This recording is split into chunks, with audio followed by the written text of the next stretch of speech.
Hey guys, I'm here today with a little sketch in my sketchbook. I really need to work on hands, among many other things, but hands are something I've kind of want to focus on lately. So I have one of those movable wooden hand sculpture demo model thingies that I got at Ikea. So I just set it up, put the fingers on the hand in an interesting shape, and just started sketching. And I'm sketching with a Prismacolor erase, I think, or it's a Verithin, I'm not sure, in the crimson.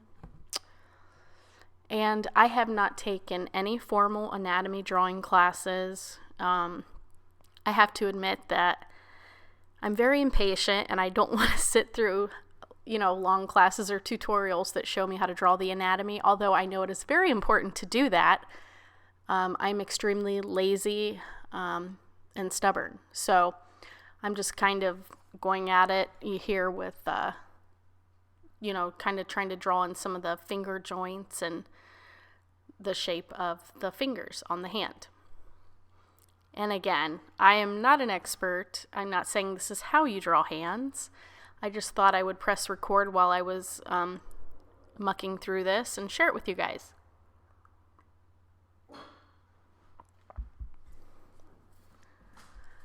And this is, I have it fast forwarded so you don't have to see how long it actually takes me to draw this hand.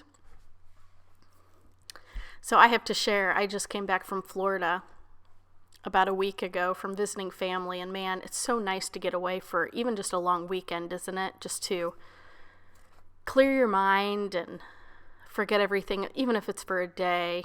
It's just so nice to get away, and we had a great time. We were able to see dolphins in the wild. It was so cool. My family's amazing, great hosts and great cooks. I had lots of seafood. So that was a plus. But it was very nice. All right, apparently. Oh yes, so I sketched the hand here. And now I'm taking my Scotch tape. Having issues apparently.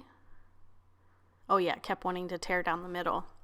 And I just want to tape off a little, I think I did a rectangle, a boxy shape, just to add some interest to my sketch. And you can see this is a very rough sketch, but that's okay. It's my sketchbook. So some stuff in here is finished, some isn't. Some's just experimental. I know some people have certain books for certain things, and I used to do that, and I tended to get away from that.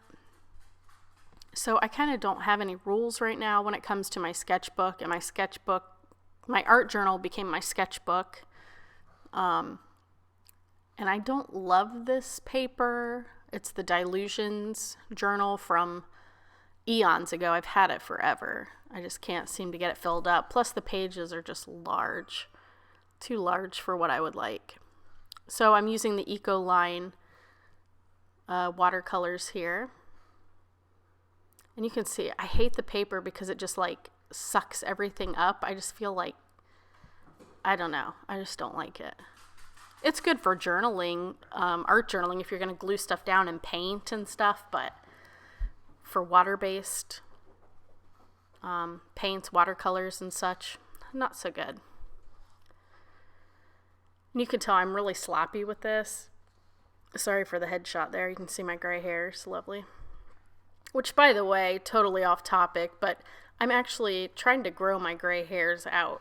I'm going to, hopefully they'll look good as highlights. I'm trying to embrace my age, so we're going to see how that goes. So stay tuned for that. I know you can't wait to see the results of that. So I'm just edging around with, I don't know, is that a chisel tip brush? Is that what that's called? I'm drawing a blank. Angled brush. And yeah, I saw parts where I totally accidentally cut into my sketch and I didn't like it, but again, it's not perfect, it's okay. I can live with it. Plus, it was kind of hard to get it perfect on camera. And again, I am impatient. And I didn't want to use a smaller brush. So, yeah, there you go. And this does not take long at all to dry with this paper and with these Ecoline watercolors. It dried super fast. But of course, I made sure it was dry before I pulled this tape up. And that is it, guys. Here's a picture of the final result. You can see that paper bubbled up some and got wavy from the paint. So again, not my favorite paper. But I hope you enjoyed this video, and thanks for watching, guys. Bye.